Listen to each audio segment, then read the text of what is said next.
এখন সকাল থেকে আসলে এখন পর্যন্ত মানুষের ভিড় আমরা দেখেছি। আমরা আমরা সকাল থেকে এখানে মানুষের ভিড়, জনতার ঢল, বিভিন্ন বয়সের ছাত্র জনতার ঢল আমরা দেখেছি। সর্বস্তরের মানুষের আগমন আমরা এখানে দেখেছি।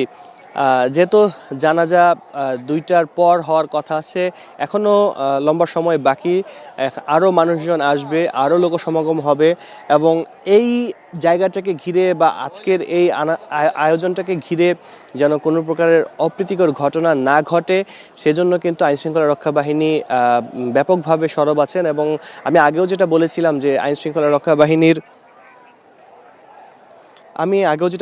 যে আইনশৃঙ্খলা রক্ষা বাহিনীর বেশ কিছু ইউনিট, পুলিশের পাশাপাশি সেনাবাহিনী, বাংলাদেশ সেনাবাহিনী এবং র্যাবের টিমকে আমরা দেখেছি, বিজিবির টিমকে আমরা দেখেছি।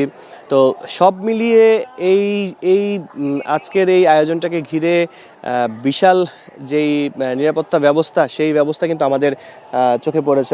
এরই মধ্যে সকাল থেকেই কিন্তু দক্ষিণ প্লাজার সামনে অর্থাৎ মানিক মিয়া এভিনিউ যেই রাস্তা, সেই রাস্তা কিন্তু যান চলাচল বন্ধ করে দেওয়া হয়েছে এবং এই রাস্তা দিয়ে মানুষের চলাচলের জন্যই মূলত এই রাস্তায় যান চলাচল বন্ধ করে দেওয়া হয়েছে।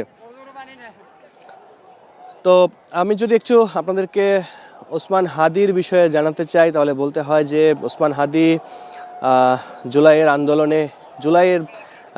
ওসমান হাদি জুলাই যোদ্ধা। ওসমান হাদি আধিপত্যবাদের বিরুদ্ধে সবসময় বলিষ্ঠ কণ্ঠস্বর ছিল তার।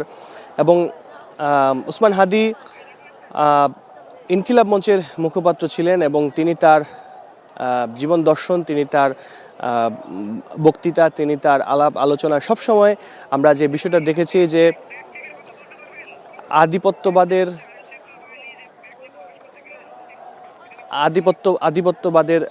বিরুদ্ধে কথা বলেছেন ওসমান হাদি।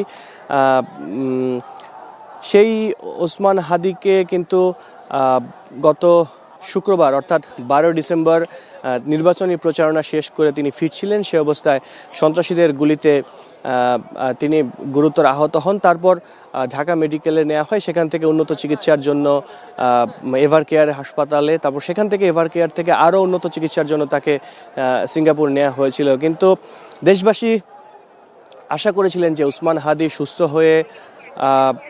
সুস্থ হয়ে ফিরে আসবেন এবং